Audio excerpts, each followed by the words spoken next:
Buenas tardes a todos y a todas, bienvenidos, bienvenidos. Yo soy Néstor Secchi, director del Centro de Estudios Sociales y Sindicales de ADUM, nuestra agremiación docente universitaria marplatense, y voy a presentar a un grupo de amigos y de amigas que de alguna manera representan básicamente a las instituciones que están posibilitando este encuentro en primer lugar, pero estamos presentando, acompañando esta idea de dar inicio al programa, al ciclo lectivo 2021 de nuestro programa Los niños y las niñas tenemos derecho. Después voy a contar un poquitito más sobre esto, pero no me quiero demorar demasiado. Quiero invitar a quienes me acompañan, en realidad a los representantes de la Secretaría de Educación del municipio y de la agremiación docente de ADUM. En primer lugar, entonces, si les parece bien, brevemente vamos a escuchar un poco la bienvenida de Marcelo López, el subsecretario de Educación del municipio de General Pueyrredón. Cuando quieras, Marcelo, te escuchamos. Gracias, Néstor. Bueno, en realidad nos volvemos a encontrar con Néstor y Pedro desde hace un tiempo que venimos encontrándonos y ahora coincidimos en una tarea que me parece que es muy importante, muy enriquecedora, muy alimentadora de cosas buenas. Y con Seba, a quien acompaño en la gestión, desde el primer momento pensamos en esto de trabajar fuertemente dirigiendo nuestro esfuerzo hacia los chicos y las chicas que tenemos en nuestro sistema municipal. Y en esos encuentros nos encontramos en el marco del Centro de Estudios Sociales y Sindicales de ADUM y la Secretaría de Educación coincidiendo en el mismo objetivo, entiendo. Así que un mismo objetivo, gente conocida y de la buena, y aparte nosotros en la Secretaría, por suerte, contamos también con gente muy valiosa que realmente da aportes, nos da aportes interesantísimos y muy importantes en esto de tratar de profundizar en los derechos de los niños, las niñas y los adolescentes, ¿sí? Que es para quienes nosotros trabajamos día a día tratando de hacerlo mejor. Y ese equipo, bueno, yo creo que no necesitan presentación, pero sí necesitan una mención. María Marta Usurrún, que encabeza nuestra área de acompañamiento a las trayectorias docentes y de los alumnos. Todos la conocen, todos conocen a María Marta. Y también de Silvia Mayosardi, que como supervisora del nivel primario, acompaña también este programa tan lindo y que seguramente nos van a dejar muchas cosas buenas. El año pasado fue el primer encuentro, decidimos sobreponernos a las dificultades que nos proponía la pandemia. Fue así que a través de el centro se propuso trabajar con unos cuadernillos que nosotros distribuimos y logramos que 4 de nuestras escuelas participaran activamente en el programa, con resultados más que auspiciosos. Eso nos llevó a que en este año redoblemos la apuesta, redoblemos el esfuerzo y logramos incorporar a un número muy importante de escuelas, creo que son 12 de las 17 escuelas primarias que tenemos en el sistema, lo cual implica este desparramar necesario que hace a que nuestros chicos, chicas, conozcan sus derechos, los reconozcan para poder defenderlos, para poder aplicarlos y para poder enseñarnos, ¿por qué no? Así que con las mejores propuestas que seguramente van a surgir, creo que vamos a tener un año tan productivo como el año pasado. Me parece que nos hace bien, muy bien este tipo de actividades en una situación tan dificultosa como la pandemia, y me parece que también es un momento oportuno para poder reforzar en todos nuestros niños y adolescentes los derechos que se han fijado felizmente durante hace unos años. Lo que digo es importante trabajar con los chicos y las chicas porque son el futuro. Trabajando con los chicos y las chicas, trabajamos para nosotros. Siempre tenemos la esperanza de que todos tengan una vida mejor a la que nosotros tuvimos. Por eso me parece que trabajar en los derechos de los niños y las niñas es trabajar en un futuro mejor. Así que bueno, con los mejores augurios, obviamente redoblando nuestro compromiso con el programa, esperamos tener un año tan bueno o mejor seguramente que el que tuvimos el año pasado en cuanto al desarrollo del programa. Gracias Néstor, gracias Pedro, gracias María Marta, gracias Silvia y al resto del equipo, con toda la fuerza, y ahí estamos para ayudarlos y apoyarlos. Muchas gracias. Gracias Marcelo por tus palabras, gracias también por traer la palabra y el saludo del secretario Sebastián Pugliese, un amigo entrañable que nos viene acompañando desde hace muchos años con el programa. Gracias. Yo, si me permiten, también quiero darle la palabra brevemente a Pedro, que es el secretario general de la agremiación docente, Pedro Sangiorenti. Quizás no sea muy prudente que lo diga yo, pero el esfuerzo que hace la agremiación docente en este programa desde hace muchos años, es un esfuerzo titánico. Pero me gustaría que lo cuentes un poquito vos, Pedro, ¿por qué estamos en esto desde el gremio de universitarios? Bueno, buenas tardes a todos y a todas. Realmente es un gusto poder estar en esta reunión. En realidad, esto que decía Néstor de la historia, ADUM es un sindicato que nace con la democracia, con la recuperación de la democracia, y mucho tuvo que ver en esa recuperación la disputa por el sentido de lo que había ocurrido durante la dictadura. Y eso llevó a que nuestro sindicato desde los comienzos tuviera una marcada línea vinculada con la problemática de derechos humanos, que se tradujo en muchas acciones. Al principio era acompañamiento, sobre todo a los organismos de derechos humanos, y en alguna época también con la mochila a cuestas de garantizar que los actos del 24 de marzo se realizaran en nuestra ciudad. Eso a principios de los 90 éramos desde nuestro sindicato, a veces con algún otro acompañamiento de alguna otra organización, pero casi en soledad, diría, fue cómo trabajamos ese tema. Luego vino, digamos, ya un acompañamiento mayor en esas cuestiones y obviamente trabajamos el tema de los juicios, el juicio por la verdad, los juicios que se hicieron aquí en Mar del Plata y a nivel nacional. Fuimos querellantes en algunas causas. Y después de un tiempo en realidad nos dimos cuenta que ya ese proceso había tomado una forma, la agrupación Hijos tomaba la posta de encargarse de hacer los actos del 24 de marzo y ya no tenían tanto sentido que nosotros estuviéramos en eso, a pesar de que habíamos hecho los videos por ejemplo, con la recopilación de las fotos de los desaparecidos de Mar del Plata, que hoy están en el Consejo Deliberante de Mar del Plata. Y esas fotos, la mayoría las recopilamos, las recogimos en la década del 90, y después empezamos a ver que debíamos volcarnos con este tema más hacia los jóvenes. Tuvimos producción de películas, en algunos casos dirigidas a chicos de los secundarios, chicos y chicas, y luego apareció esta idea de por qué no trabajar, y en esto agradezco bastante a Néstor y al equipo del CESIS, por qué no trabajar en la promoción de derechos desde los niños.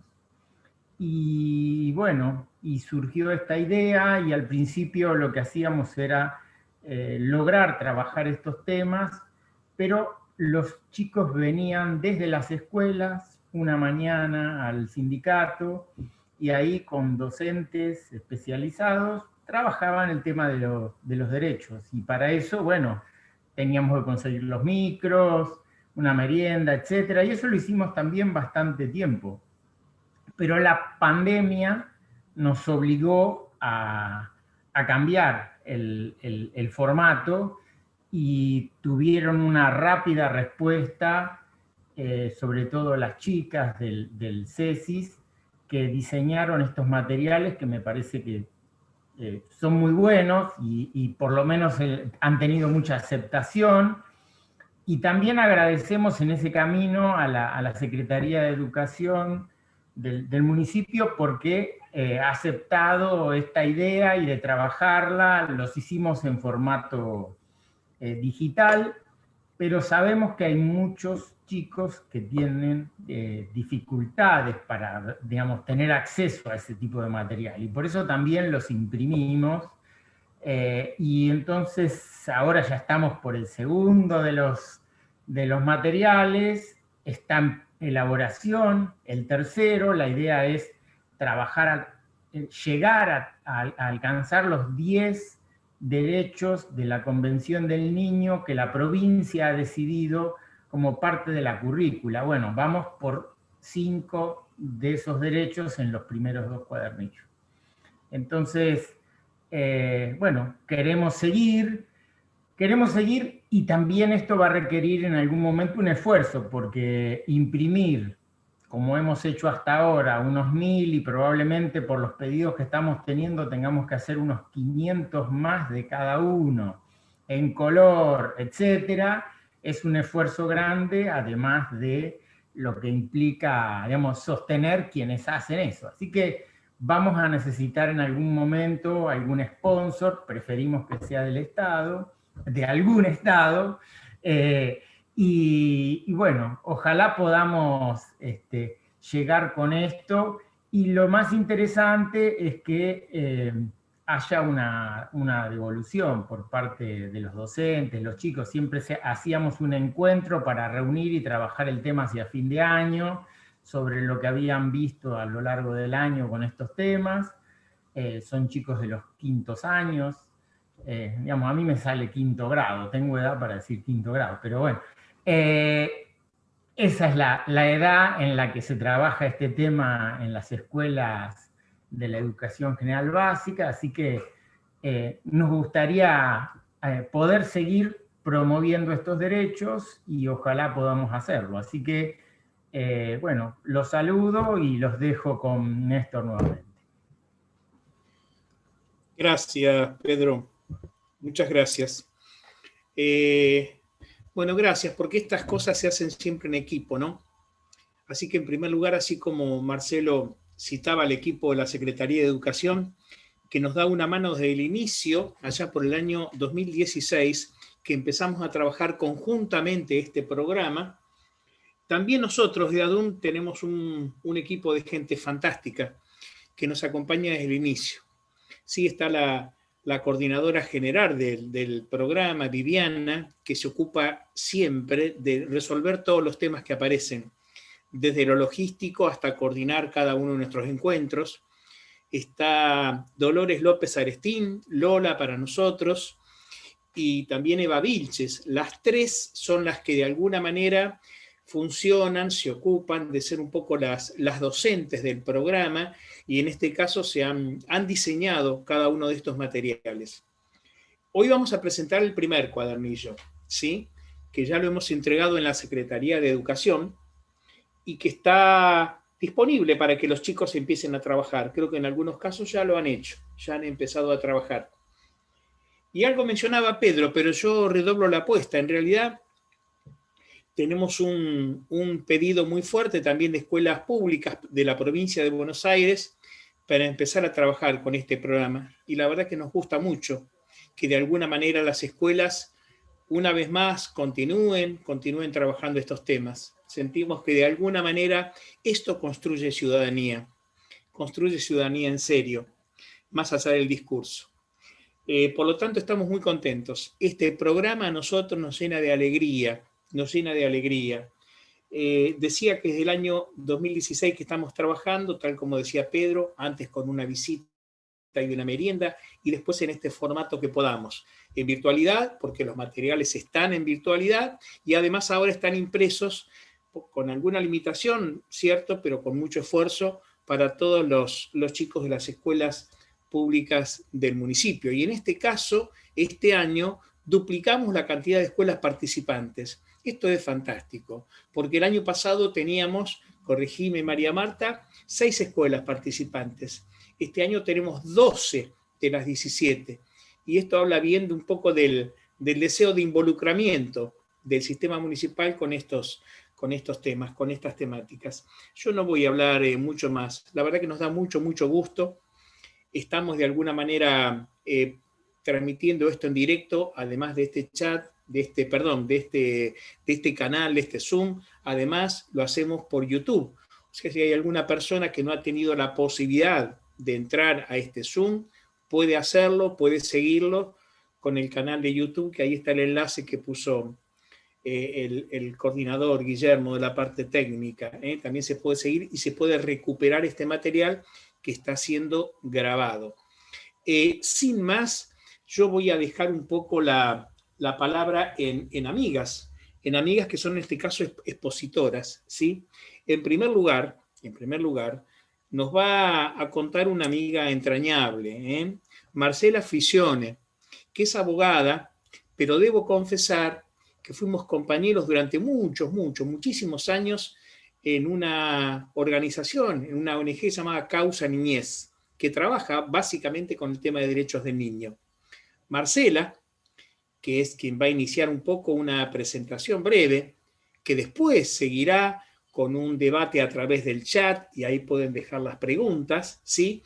O también a través de mano alzada al final, haciendo preguntas en términos presenciales, en términos de pedir y tomar la palabra. Pero en principio, en el chat pueden adelantar las preguntas.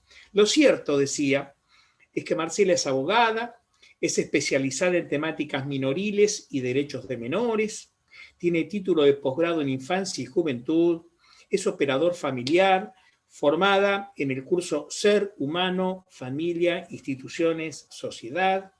Actualmente se desempeña como auxiliar letrado del ex Tribunal de Menores número 2 y actual Juzgado de Responsabilidad Penal Juvenil número 2 del Departamento Judicial de Mar del Plata. Desde julio de 1988 a la fecha. Una gran trayectoria en la justicia. Mucho tiene para contarnos Marcela. Es socia fundadora y actual tesorera de la Asociación Civil Causa Niñez, que desde el 2002 trabaja en Mar del Plata por la promoción, difusión y protección de los derechos de la niñez y la adolescencia. La verdad que me da muchísimo gusto que nos acompañe Marcela y nos cuente un poco su perspectiva. Claramente tenemos tiempos limitados, pero vamos a escuchar a cada uno de los disertantes algunos minutos con algunas cuestiones y después abrimos el debate. Insisto, todas las preguntas, todos los comentarios, todas las expresiones y reacciones son válidas. Así que escuchamos a Marcela.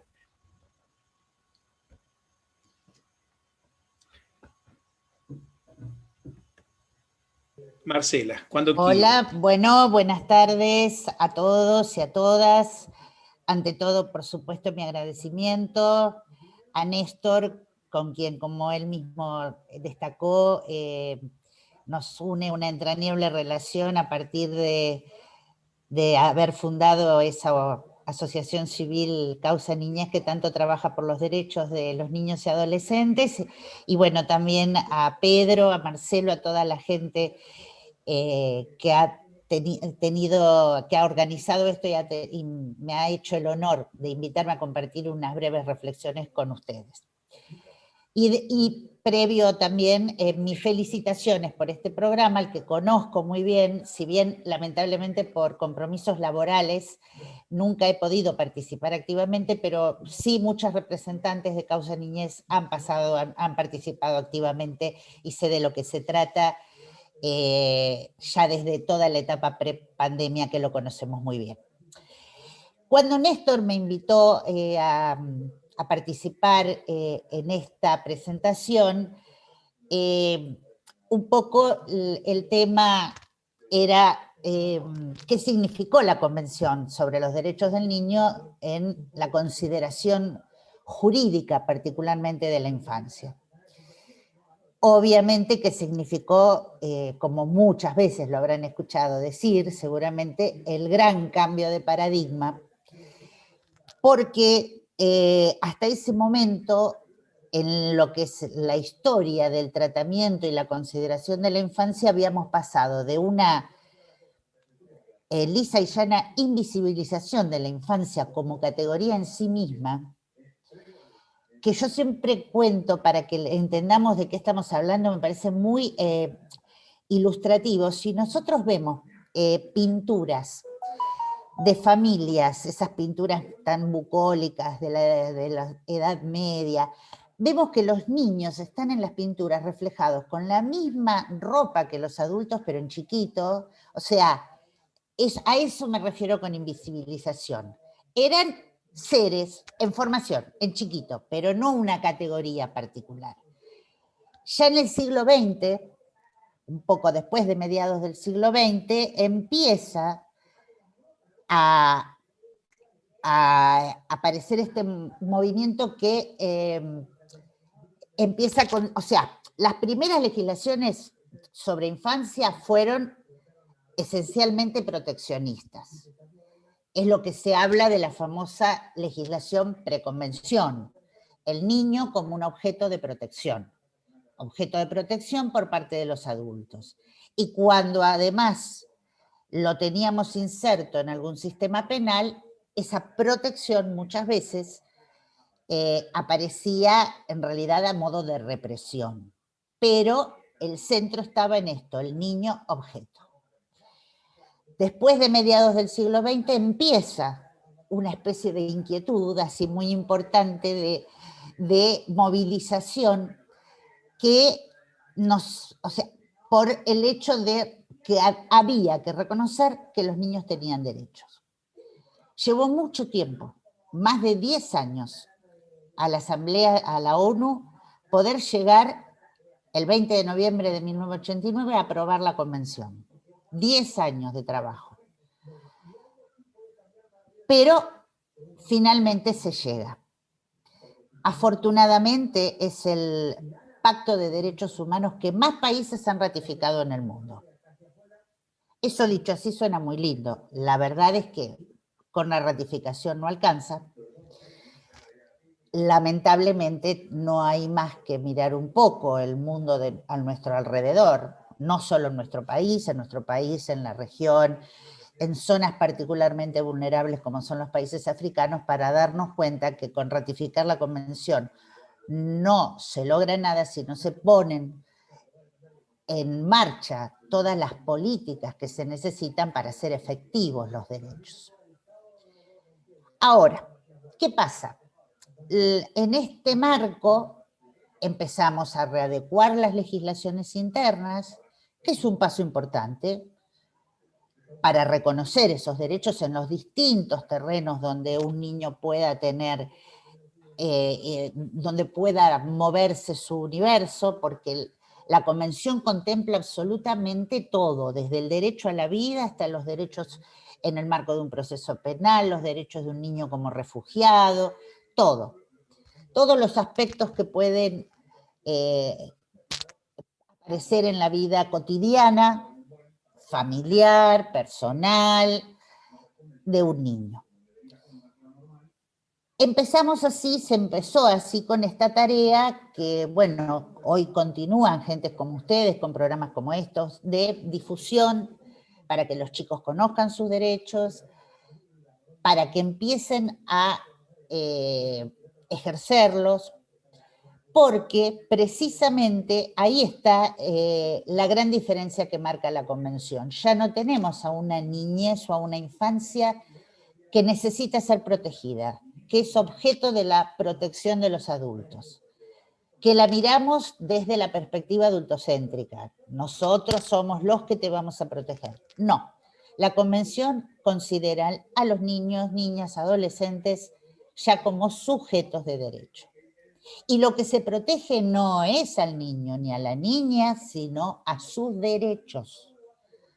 La niñez necesitada en términos de la Convención es la niñez que tiene algún derecho vulnerado o varios, el que sea, pero protegemos la vulneración de derechos, no al niño en sí como ser inferior que necesita que lo estemos protegiendo. Y desde ese lugar es que lo comentaba en una breve charla previo a estas palabras que les estoy dirigiendo, creo que se ha avanzado mucho en el tema de promoción y protección de derechos y sobre todo de que los niños y los adolescentes tengan conciencia de sus derechos y sepan cómo pueden defenderlos y que tienen que defenderlos, que tienen que luchar porque se concreten. Pero falta y bastante. Falta, en primer lugar, que tengamos bien en claro que la infancia de hoy, 2021, pandemia incluida, no es la misma del 89 cuando se aprueba la Convención. O sea que tenemos ahí sí que los adultos que replicamos y que formamos a los niños, tener en claro que hay que adaptar muchas veces a las realidades nuevas.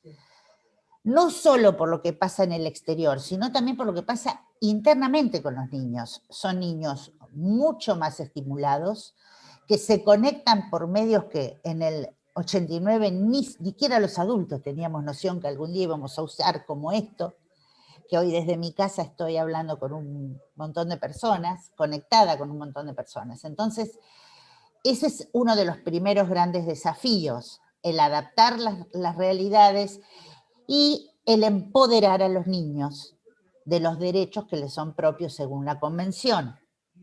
Y empoderarlos de todos los derechos, porque a pesar de que se trabaja en difusión, se trabaja en promoción, hay todavía algunos aspectos de los derechos que la Convención consagra que son como un poco mirados hasta con resquemor, yo diría, por gran parte del mundo adulto. Hablamos mucho del derecho a la identidad, a la educación, a la salud. Hablamos en general desde nosotros, porque ustedes observen que cuando se discutía el tema de presencialidad escolar o no, no se escuchó palabras de niños, no hay organizaciones, nadie organiza a los chicos para que hablen, nadie los organiza, nadie los escucha, los padres opinan, yo creo que yo sé que la sociabilización es importante, pero bueno, tal vez habría cosas que hubiera sido interesante escucharles decir a los chicos. Yo recuerdo palabras de una socióloga española, Marta Martínez, que decía que los derechos civiles y políticos reconocidos a los niños por la Convención son muy temidos por los adultos. Primero, cuando se habla de derechos políticos, enseguida se piensa en el adoctrinamiento, y no es así, no se trata de eso, es otra cosa. Además, adoctrinable es tanto un niño como un adulto para el caso, o sea, no es eso, es el hecho de empoderarlos de la totalidad de sus derechos. Pero esos derechos civiles y políticos que tienen que ver con la participación, con la información, con la organización incluso, con la forma de hacerse oír, que el famoso artículo 12 del derecho a ser oído no sea solamente en el marco de una causa judicial, que sea también oído socialmente, que sea oído como colectivo social. En los últimos años hemos logrado visibilizar mucho un colectivo como es el colectivo feminista, que durante mucho tiempo estuvo bastante oculto o con expresiones apenas dispersas de distintos representantes. Hoy el colectivo de mujeres se ha empoderado de muchas situaciones que le son propias, ha hecho escuchar su voz, con las cosas que podamos estar ¿De acuerdo? No, no estoy planteando nada ideológico con esto, estoy refiriéndome a una realidad social, a un hecho social. Los colectivos que necesitamos que empiecen a ser más visibilizados. Y uno de esos colectivos, entiendo yo, es el colectivo de la niñez y adolescencia, que tenemos que empezar a darle más protagonismo, más entidad a sus voces, a sus opiniones, más formación cívica, ciudadana, como bien decía Néstor, esto de formarlos, o sea, seguir coadyuvando a la formación ciudadana. Porque en lo que decía Marcelo, es el futuro, es verdad que es el futuro. Es el futuro que a nosotros ya nos va a tocar, por lo menos a mí, en vejez, casi, pero no a todos los presentes acá, pero que a ellos les va a tocar en adultez, en vida adulta, y como seres adultos tienen que estar formados en la totalidad de los derechos que les son propios. No solamente en los básicos, que son importantes, que los tienen que conocer y que los tienen que defender, sino sobre todo y haciendo empezar a poner un poco más la mirada en los de contenido social, porque esa es la forma de cambiar muchas situaciones sociales que todavía se traslucen como injustas, precisamente para ese mismo colectivo. En nuestro país, sin ir más lejos, el índice de niños que están bajo la línea de pobreza, el porcentaje es alarmante, es alarmante. Esos niños son futuro también. Pensemos qué clase de adulto puede ser alguien que crece con carencias básicas, alimentarias, de instrucción, de educación. O sea, es un panorama, y sería bueno que no solamente los adultos fuéramos proactivos en cambiar esa realidad, sino que los mismos niños que son un poco más favorecidos, que tienen menos vulnerabilidad, también participen activamente, porque es la única forma de formar un colectivo social, que es lo que necesitamos, una cohesión social que hoy no tenemos, y que parece no ser grave, pero a mí me parece que la cohesión social es muy importante para que un país pueda sobrevivir como tal. Y bueno, como no creo que más o menos estoy en el tiempo que me habían marcado, les quiero dejar precisamente una frase como reflexión de esta socióloga española que les decía, Marta Martínez Muñoz, que dice: los niños no pertenecen a nadie, pero son responsabilidad de todos. Y creo que, bueno, es por demás auspicioso que profesionales, gente de la talla de ustedes, tanto de los integrantes de ADUM como los integrantes de la Secretaría de Educación de la Municipalidad, un abrazo enorme para Sebastián, una persona a la que aprecio y admiro terriblemente y conozco su trabajo también. Es bueno que ustedes estén trabajando por estos niños que son responsabilidad de todos. Yo creo que nuestros desafíos están, como les decía, en empezar a dar una mirada más ayornada a los tiempos que se viven, a la preparación y a la formación en derechos que les damos a los chicos. Es un gran desafío a futuro. Y por mi parte, en todo aquello que pueda ayudarlos y acompañarlos, desde ya cuenten conmigo. Y bueno, muchísimas gracias de nuevo por esta invitación que me ha honrado realmente. Gracias, gracias Marcela. Bueno, Clarita, como siempre, nos dejas algunas reflexiones interesantes y muchas preguntas para seguir charlando. Muchas preguntas para seguir charlando. Bueno, me quedé con algo, pensemos todos después. Esta idea de pasar, de esta cosa de dar la palabra, a generar las condiciones para que los chicos se apropien de la palabra.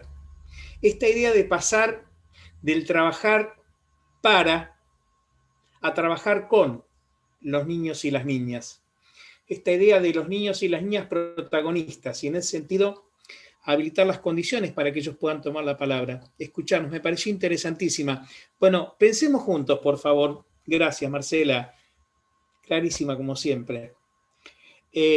Bueno, voy a presentar a otra amiga entrañable, ¿sí? Una persona con la cual venimos trabajando también juntos hace muchos años. Es Noemí Benítez, Nacha, para muchos de nosotros.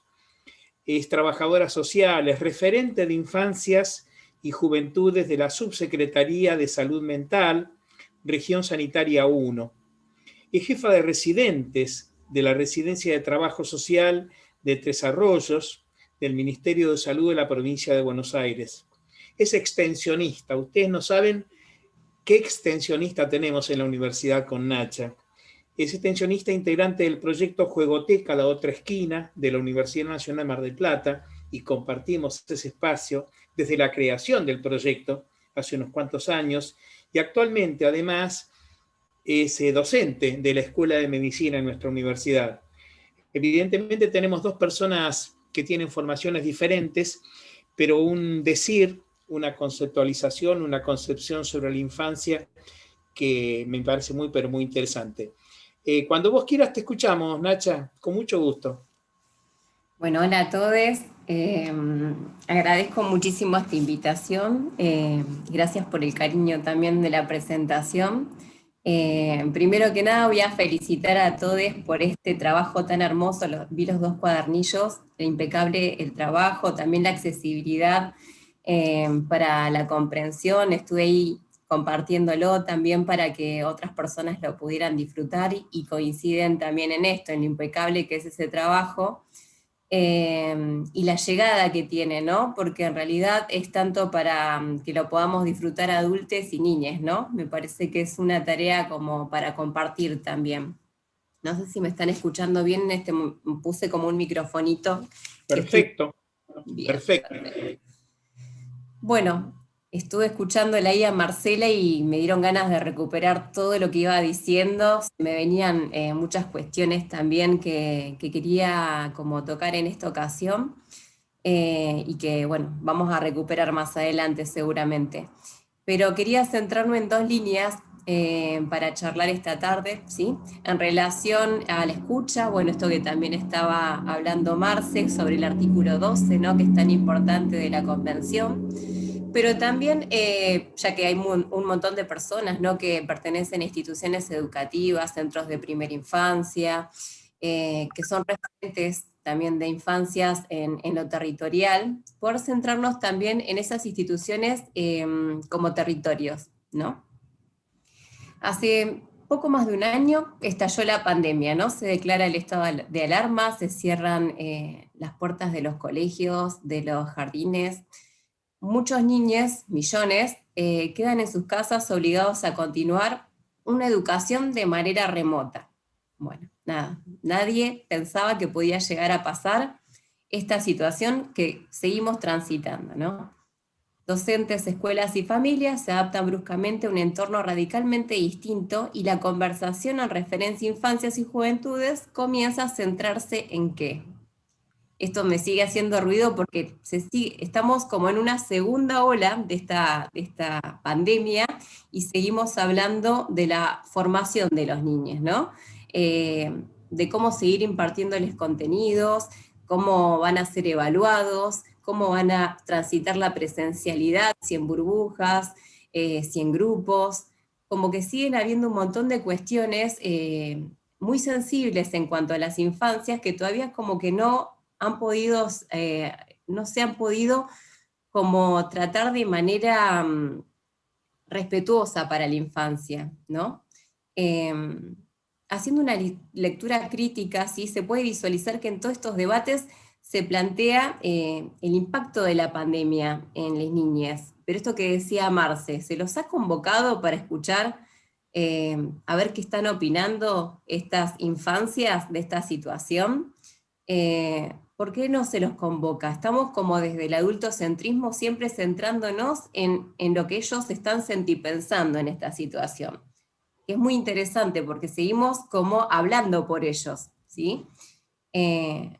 Nada, la escuela en pandemia, las instituciones que brindan la educación para las niñas continúan centrándose entonces en ¿qué? En clases y tareas, ¿sí? Esa es la demanda, ¿sí? Pasar de grado, en que tengan los contenidos, en que puedan sociabilizar, ¿sí? No voy a discutir, obviamente, lo que tiene que ver o no el hecho de sociabilizar, ¿sí? Una sociabilización en cuanto a las infancias, pero es interesante cómo se piensa desde los adultos que debe ser esta socialización, ¿no? De estas infancias. Bueno, se debate sobre la niñez, pero no se los escucha. El artículo 12 de la Convención lo dice claro: los niños tienen derecho a expresar su opinión cada vez que se tomen decisiones que los afectan, y sus opiniones deben ser tenidas en cuenta. El artículo 29 de la Convención del Derecho de los Niños dice que la educación tiene que tener como objetivo el desarrollo de la personalidad del niño, de sus aptitudes y habilidades, hasta el máximo de sus posibilidades, no que el niño debe adecuarse a la propuesta de las escuelas. Entiendo que obviamente la pandemia nos lleva a improvisar y a trabajar un montón de cuestiones sobre la marcha, pero hay cuestiones claras que atañen a la Convención que nosotros debemos tomar, ¿sí?, como referentes de estas infancias. Hoy aquí se discute mucho, ¿sí?, sobre cuánto perdieron los niños en este aislamiento. Pero me gustaría también que se preguntara las escuelas, las instituciones que trabajan con estas infancias, cuánto ganaron y aprendieron los chicos en este tiempo. Porque no tengo dudas de que viviendo en sus casas también han desarrollado competencias y habilidades, ¿no? ¿Qué pasa cuando se recuperan estas vivencias? Me parece que hay algo ahí que todavía no hemos como sondeado y explorado, y que tiene que ver justamente con estas cuestiones que han sentipensado y vivido las niñas en esta pandemia junto a sus familias, ¿no? Que va a ser muy rico de recuperar cuando podamos darnos ese lugar y ese tiempo.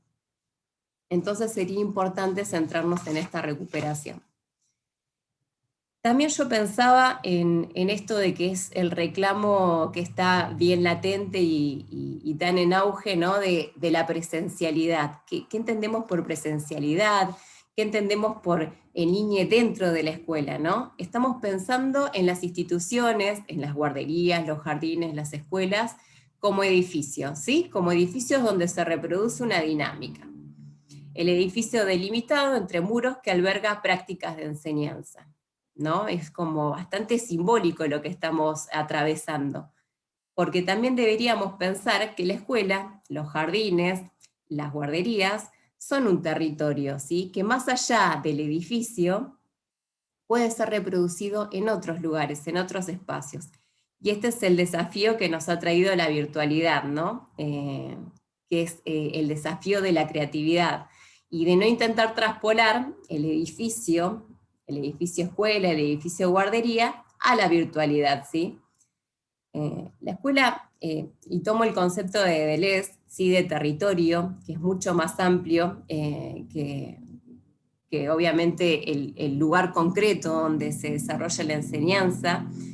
La escuela como territorio abre un escenario, ¿sí?, que en principio es indeterminado.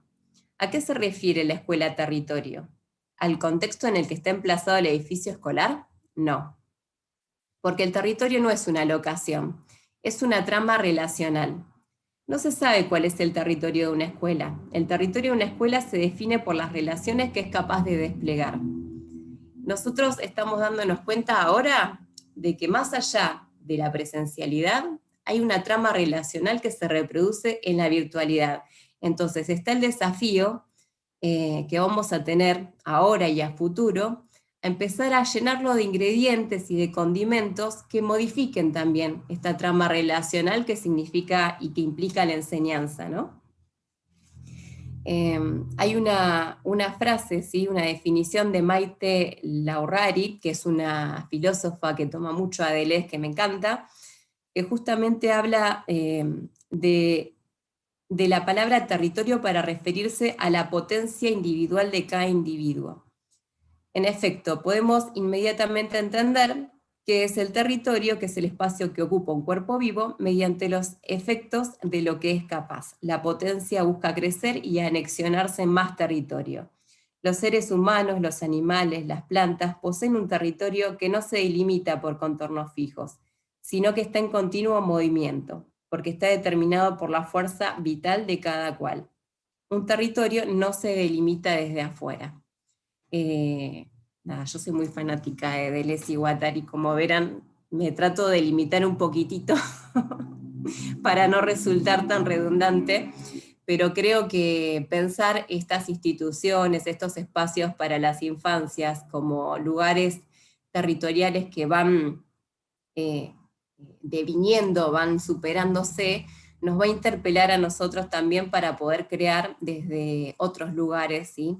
Y poder entender de manera más empática que los espacios que estamos proponiendo tienen que estar todo el tiempo transformándose y salirnos de esta manera en que a veces entendemos la enseñanza como algo que se reproduce siempre en un mismo lugar y con las mismas fórmulas. Esto que decía Marcela, de que las niñeces van cambiando, van evolucionando, y a veces las instituciones no. Entonces las resistencias, o sea, nosotros en esta pandemia hemos visto muchas resistencias y hemos querido ir en contra de un montón de cuestiones que estaban aconteciendo referentes a la salud, que nos han interpelado y nos ponen a nosotros en el lugar de adultos que tenemos que pensar con las niñas, no sin ellos, ¿sí? De qué manera se va a continuar, ¿sí? Y el desafío hoy es invitarles justamente a que puedan expresar qué es lo que están sintiendo, qué es lo que pueden recuperar de esta situación y que podamos pensar juntos. Bueno, nada, voy a cerrar con esto, ¿sí? Que hay que pensar y repensar, concebir la escuela como un territorio que nos invite a explorar la enseñanza, intentar otros modos de enseñar, y que la virtualidad es más amplia que la conectividad, ¿sí? Así que, nada, creo que estos materiales que hoy en día estamos presentando, ¿sí? Que nos acercan estos amigues, son una oportunidad también para explorar otras maneras de aprender los derechos, maneras de militarlos, esto que decía Marce, de que a veces se habla como de manera transversal de la militancia política y que se ve como negativa, pero hay que como incentivar a las niñas, ¿no? Que empiecen a militar sus derechos, ¿sí? Y empezar a fortalecerlos en eso, en el conocimiento y en la militancia de los derechos. Siempre digo que en la Argentina tenemos unas leyes que son muy progresistas. Yo pertenezco a la Subsecretaría de Salud Mental y siempre digo lo mismo, la ley de salud mental se le sigue diciendo la nueva ley porque no terminamos de conocerla, y ya tiene varios años la ley de salud mental. Entonces, ¿de qué manera podemos hacer ejercicio pleno de esa ley? Conociendo los derechos, fortaleciéndonos en esos derechos para poder militarnos y poder reclamarlos. Cuando conozco un derecho lo puedo reclamar, ¿sí? Y esto que decía Marce, estamos defendiendo los derechos, ¿sí? Y los derechos nos anteceden como personas. Así que, nada, cierro con esto y agradezco mucho este espacio con el cual puedo compartir con personas como ustedes que tienen tanto para aportar, ¿no? Tanto a las niñeces como a las juventudes. Gracias.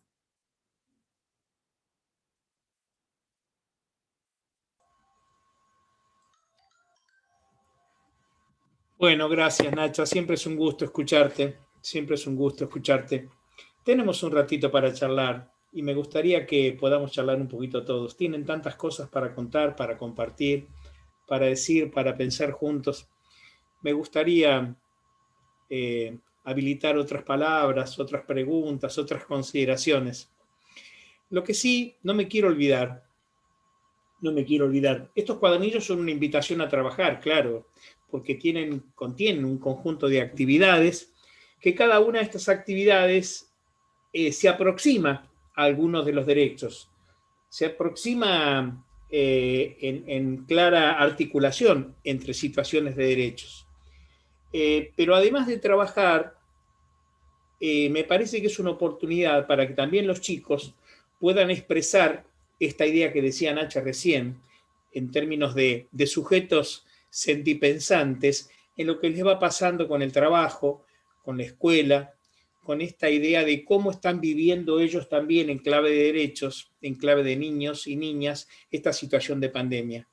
Así que sí me gustaría que además que puedan trabajar con este material, ojalá que les guste, que lo aprovechen, pero nos gustaría que también puedan aparecer otras producciones. Seguramente la creatividad que conocemos de las y los docentes puedan habilitar otros espacios para alguna palabra, algún pequeño ensayito, algún texto que puedan escribir sobre su situación en clave de pandemia, o algún video, o algún dibujo, o alguna expresión que ellos crean que pueda sumar algún pequeño aporte. Nos parece que el material es un punto de partida, pero no de llegada. O sea que de alguna manera intentaremos recuperar esas producciones de los chicos, recuperar esas producciones, y ojalá podamos hacerlo presencialmente, pero si no, a través de algún dispositivo vamos a seguir compartiendo estos materiales. Insisto, un punto de partida, pero no de llegada. Gracias Marcela, gracias Nacha, y me gustaría escuchar consideraciones, puntos de vista, miradas de ustedes sobre esta convención, sobre los niños y las niñas en clave de pandemia. Los escuchamos claramente.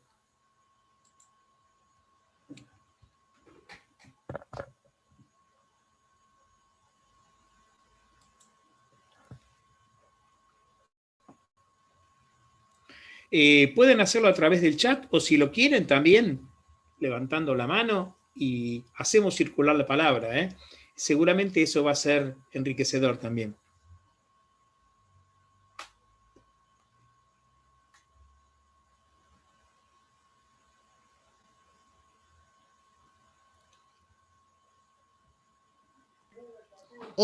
Yo, perdón, ya sé que yo ya hablé, pero una sola reflexión que me trajeron las palabras de Nacha, cuando ella hablaba de la escuela como territorio, no como simple edificio, muros, ventanas, pasillos, escaleras y ya está. Yo creo que también esto de esta etapa de la pandemia, el encierro, las restricciones a un montón de actividades que antes desarrollábamos tanto los adultos como los niños con total libertad, también es un importante desafío para que los chicos se apropien de su hogar. Porque, convengamos, vivimos en un mundo acelerado. Los padres vamos y venimos, trabajo, mercado, compras, esto, lo otro, los chicos van a la escuela, actividades extracurriculares, gimnasia, deporte, esto, lo otro. Nos vemos un rato en la noche, cenamos y listo, todo el mundo a dormir, que hay que madrugar, o sea, el tener, también sería interesante incentivarlos a que empiecen a detenerse a mirar a su alrededor, a mirar el espacio físico de su casa, cómo es, qué tiene, que se apropien de eso, de los adornos, de los olores, de los colores, de la presencia de mamá, de papá o del abuelo, de los hermanos, más tiempo. O sea, yo entiendo la sociabilización como en los términos que estamos acostumbrados, el contacto con otros fuera del hogar, perfecto, que es importante, pero eso no quiere decir que eso esté momentáneamente restringido por un objetivo superior de bien común y salud pública, como es evitar más contagios de este virus que cada vez parece ser más letal. Se podría aprovechar también para que el chico, como bien decía Nacha, así como se apropie de lo que significa la escuela más allá del edificio, también se apropie de cosas en el hogar, ¿no? de su espacio en el hogar. Está bueno para replanteárselo. Tendríamos que ser más creativos en este contexto de pandemia. A mí me consta, Marcela, mirá qué interesante tu mirada. Me consta que hay un trabajo muy interesante por parte de muchas instituciones. Yo ponía en el chat, porque soy consciente de que esto ocurre, de que la escuela pública en general, y los docentes de la escuela pública en general, han estado a la altura de las circunstancias. Yo digo, han hecho esfuerzos denodados, esfuerzos monumentales, tener esta idea de el vínculo del chico con la institución educativa, más allá de las paredes, pensando en la institución en clave de territorio. Pero yo quiero rescatar esa idea. Por eso me gustaría, si me lo permiten, porque veo muchísimas caras conocidas, de docentes, de directoras de escuelas municipales, muchísimas caras conocidas. Tengo ganas de saludar a todos uno por uno, de tantos años. Pero me gustaría escuchar esas palabras. ¿Cómo lo están viviendo ustedes? ¿Cómo lo están pensando ustedes, docentes, equipos directivos de las escuelas, esta situación de la infancia? ¿Qué aportes pueden compartir? Néstor, tenés ahí dos manitos levantadas de Paula Orcades y de Aranzi. Mirá, Paula Orcades, con qué gusto te escucho, Paula. Hola, buenas tardes. ¿Qué tal, Néstor? También un gusto Hola, escucharte y verte. Eh, no, estaba pensando, bueno, las dos personas que hablaron movieron muchas cosas, este raconto de los derechos del niño a lo largo de la historia y las formas de ver las infancias a lo largo de la historia también. Y en esto de tener en cuenta las instituciones como territorios, como tramas relacionales,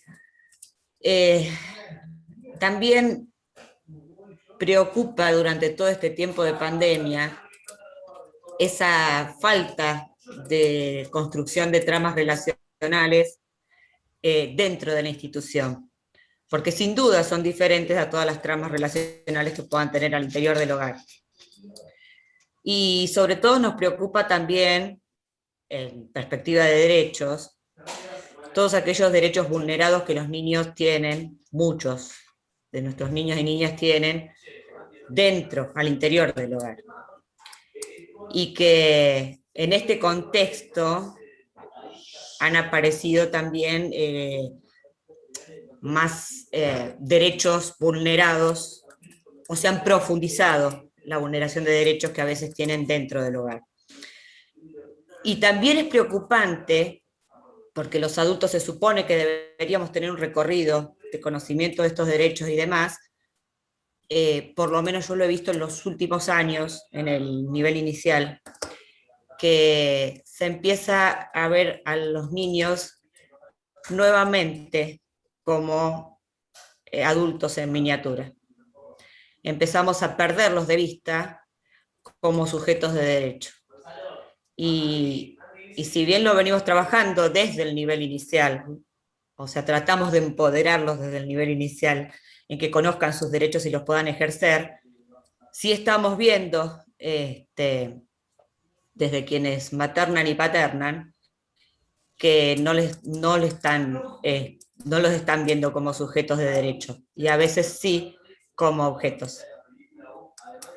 Y es preocupante porque aparte muchas de esas personas son jóvenes padres. Nada. Gracias, Paula, muy interesante tu mirada. Gracias. Interesante tu mirada, Paula. Me decía Guillermo que hay alguien más con una manito levantada que no llego a visualizar. Sí, Aranzi, ahí levanta la otra mano también, la virtual y la física. ¿Cómo estás, Aranzi? Te escuchamos. Desmuteate. Activa el micrófono, por favor, Aranzi. Ahora sí. Bueno, buenas tardes a todos. La verdad que es súper interesante las perspectivas que plantearon las dos profesionales anteriores. Y a mí me queda como, primero, pensar en la idea de los niños, las niñas y los adolescentes, no solo como el futuro, sino como el presente.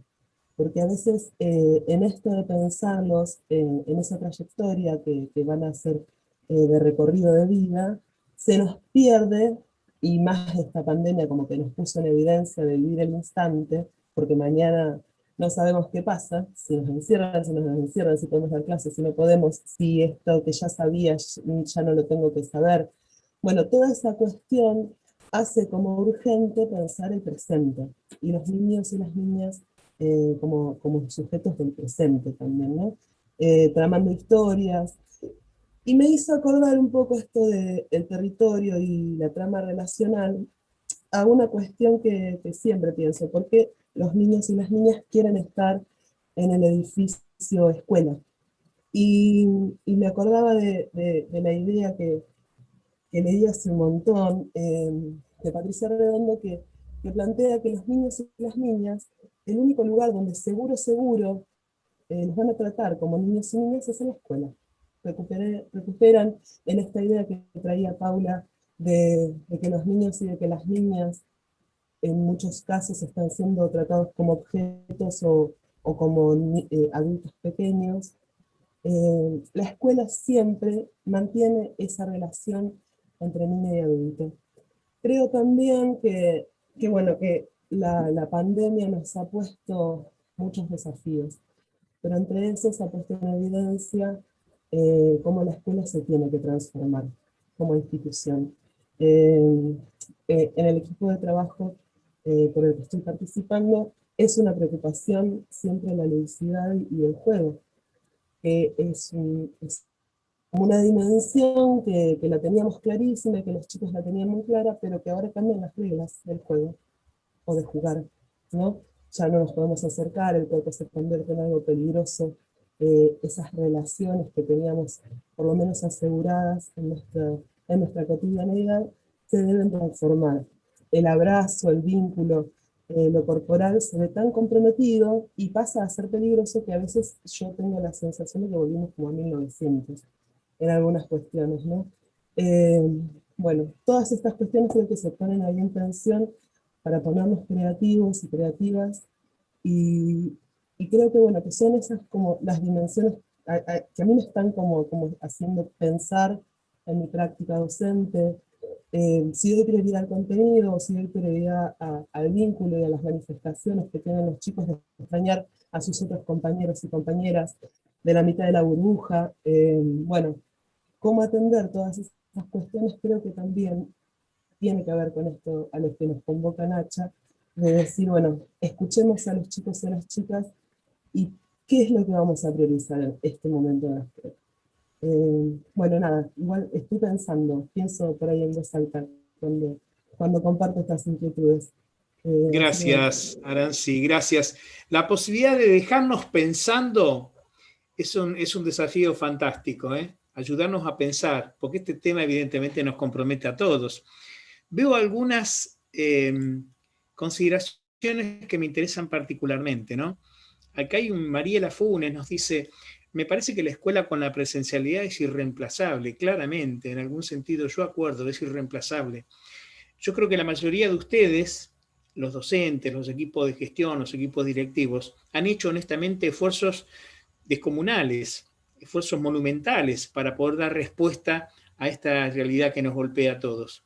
Pero es cierto, por lo menos acuerdo en esa línea, que la presencialidad es irreemplazable, acuerdo absolutamente. Acá hay algunas consideraciones interesantes. Alguien dice, Roxana, nos dice, la escuela estuvo más que nunca con las políticas de cuidado. Me parece que la escuela de alguna manera sembró esa semillita del cuidado y sostuvo esa semillita del cuidado. A mí me parece que ha sido también un esfuerzo fundamental, monumental. Creo que ha contenido desde todos lugares, también desde el cuidado, claro. Y acá hay una consideración que me gustaría que pensemos entre todos. Nos dice alguien, Unión a Santiago, si no leo mal, dice, buenas tardes, mi nombre es Carolina, ahora sí, soy docente de nivel inicial y plantea, se nos viene el desafío, y me parece que para el nivel inicial, para el nivel primario y también para los niños y las niñas de secundario, se nos viene el desafío, cómo hacer para trabajar las dificultades emocionales, vinculares y de aprendizaje que hoy se observan en el jardín. Creo que esto es válido para otros niveles también. Me gustaría que nos tomemos algunos minutitos, si quieren. ¿Tenemos algunos minutitos más, Guillermo? Sí, Néstor, hasta que vos indiques, seguimos. Bien, tenemos algunos minutitos más, pero me gustaría que pensemos juntos un poquito de qué manera estamos pensando en dar cuenta de otras dimensiones de esta pandemia. No solamente el aprendizaje en términos cognitivos, sino también estoy pensando en esa cuestión que tiene que ver con lo vincular, con lo interactivo, con lo social, con lo emocional. Cuestiones que hacen fuertemente al proceso de subjetivación de niños y niñas, el proceso de personación. ¿De qué manera estamos pensando esto? ¿Por qué no nos ayudan a pensar docentes y equipos de gestión de las escuelas? Pensemos un poquito, por favor.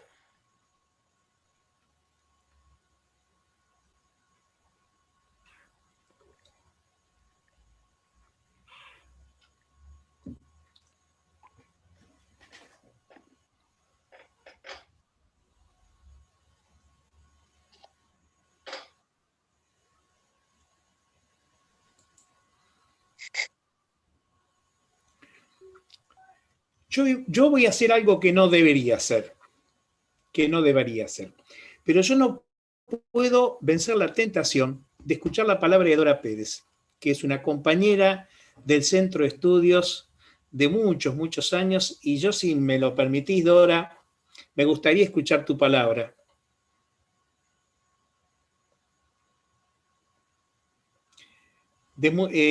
Activa el micrófono, Dora, por favor.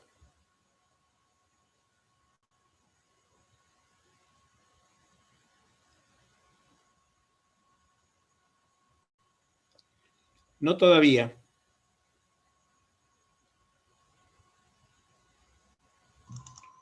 Siempre Ahora me sí. pasa.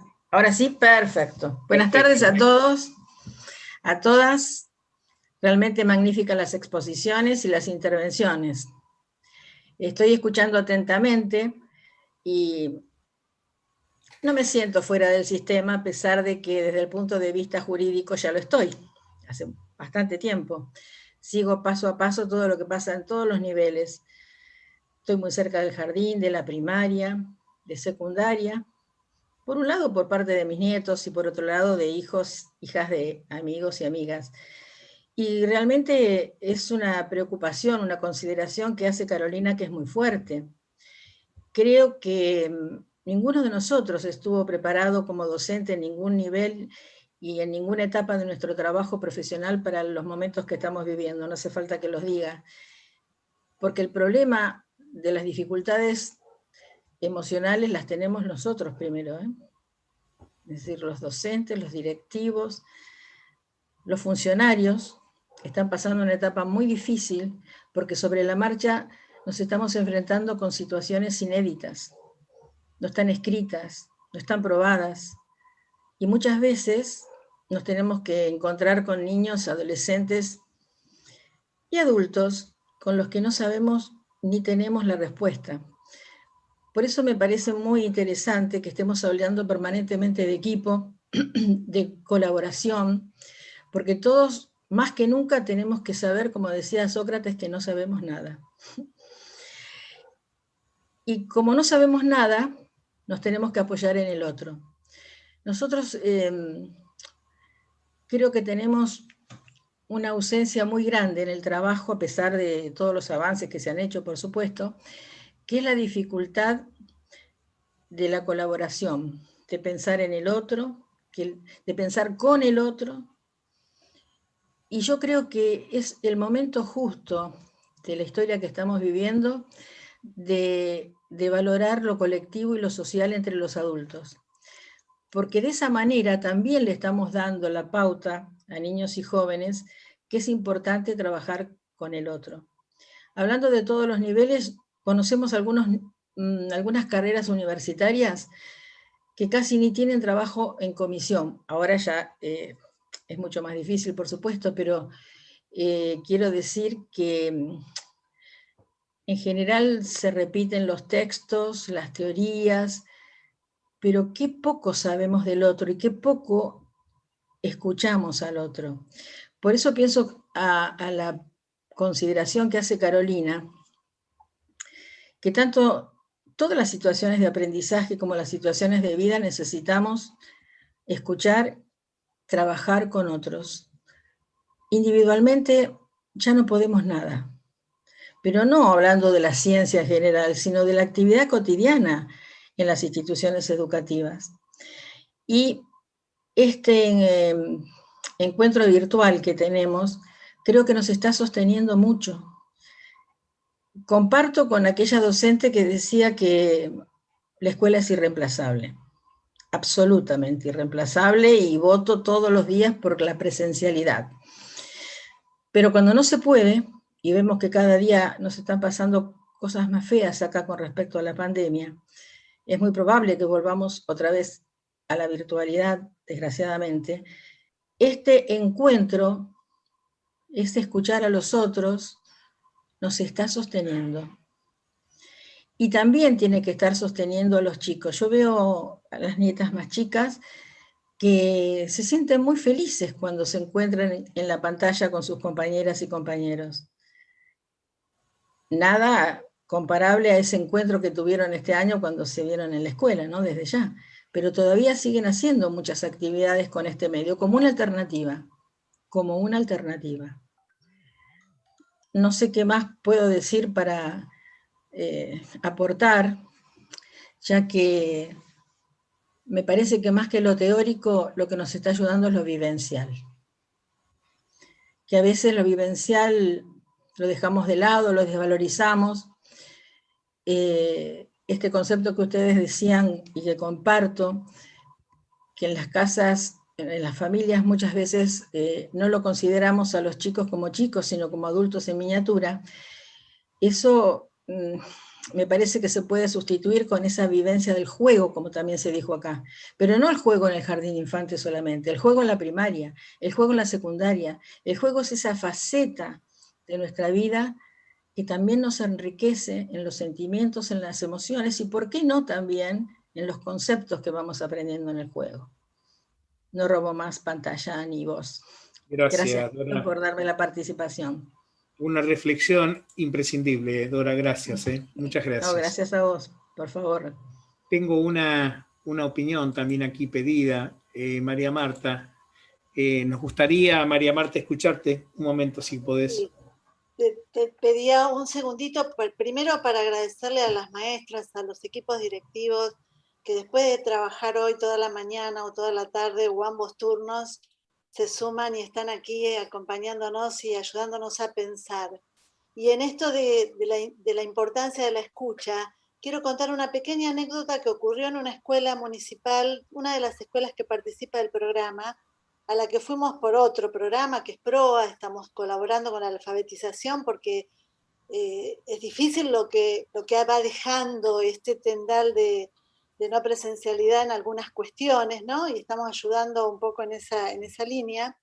Y llegamos a una escuela a hablar con las maestras, y una maestra se me acercó y me dice, te tengo que contar algo. Dice, vos sabés que la primera vez que nos volvimos a ver con los niños y las niñas, nosotros tuvimos continuidad con los chicos que teníamos el año pasado. Se tomó esa decisión, porque por lo menos, ya que los habían conocido virtualmente, tener aunque sea ese vínculo y reforzarlo en la continuidad.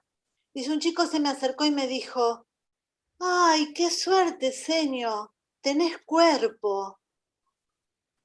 Y a mí me pareció muy importante en dos cosas esta cuestión. Primero, en la escucha de la maestra, justamente.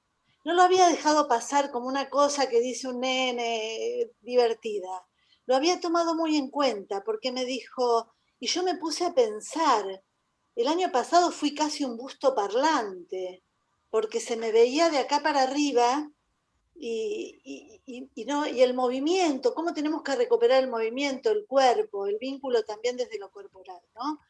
Y eso me pareció que eso es la escucha a un niño, no tomarlo como, ay, qué divertido, qué gracioso lo que dicen los niños, ¿no? ¿Qué me quiere decir este niño cuando me dice, qué suerte, señor, tenés cuerpo, ¿no? Y por otro lado también me hizo pensar en la escuela como continente, ¿no? Como ese lugar que más allá del contenido es el espacio donde estar juntos, que tenemos que de una o de otra manera recuperar. Y ella me dijo, cuando pasemos a la virtualidad, yo no sé cómo voy a hacer, pero sé que tengo que ser además un cuerpo para los niños. Así que bueno, quería compartir esa anécdota porque viene del territorio, porque viene de las maestras que nos acompañan, de las directoras que le ponen todo y que me hablan a mí de la escucha y de la intención de escucha que siempre está presente. Gracias, María Marta, muchas gracias. Bueno, en realidad, un poco de acuerdo a lo pactado inicialmente, era un encuentro de 1 horita para escucharnos un poco, para compartir, para presentar estos materiales que hemos trabajado con tanto gusto, tanto gusto. El compromiso es seguir encontrándonos cada tanto, para hablar un poquito de los materiales, pero también hablar de estas cuestiones que nos van pasando. Me parece que este espacio de encuentro también, además de ser un espacio de catarsis, es un espacio de reflexión y de construcción compartida. Yo les doy las gracias en nombre del Centro de Estudios, agradezco en nombre de ADUM, y le agradezco a ADUM el apoyo que nos dan permanentemente, Pedro, del equipo de ADUM, integrado por Lola, por Eva, por nuestra coordinadora Viviana, y nuestro compromiso es seguir encontrándonos cada tanto para presentar nuevos materiales, para presentar nuevas líneas que nos ayuden a pensar, a discutir y a reflexionar sobre esta situación que, como bien decía Dora, nos invita a trabajar juntos. Así que yo los saludo a todos y a todas, les agradezco la compañía, ha sido muy lindo, una tarde de mateada para mí y de compartir palabras con todos. Néstor, estoy muy agradecido a todos y todas. Néstor, te interrumpo un segundito, tenés una última mano levantada. Yo creo a que ver, la manito. 2 minutos más. No, Eugenia Labrunet y... está ahí. ¿Qué tal? Hola, buenas tardes.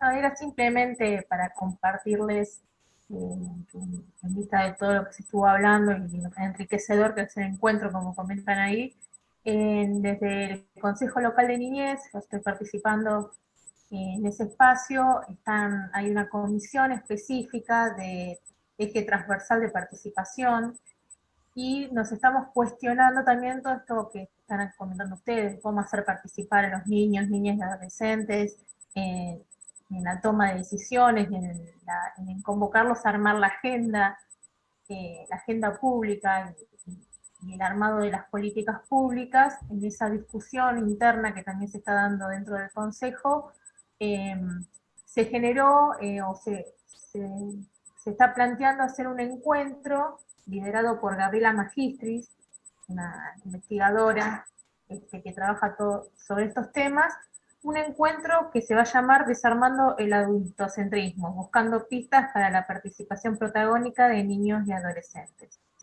que va a ser el martes 8 de junio, y que ahí va a haber un link para acceder con una pequeña encuesta como para generar insumo para los encuentros, y me gustaría invitarlos a todos en nombre del Consejo para que aquel que esté interesado se sume. Yo puedo sumar acá en el chat.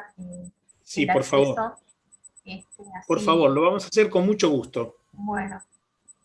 Y para unificarlos también estamos todos, se ve que estamos todos pensando en lo mismo, y la verdad que es interesante que todos podamos participar de todos estos espacios. Ahora lo hago.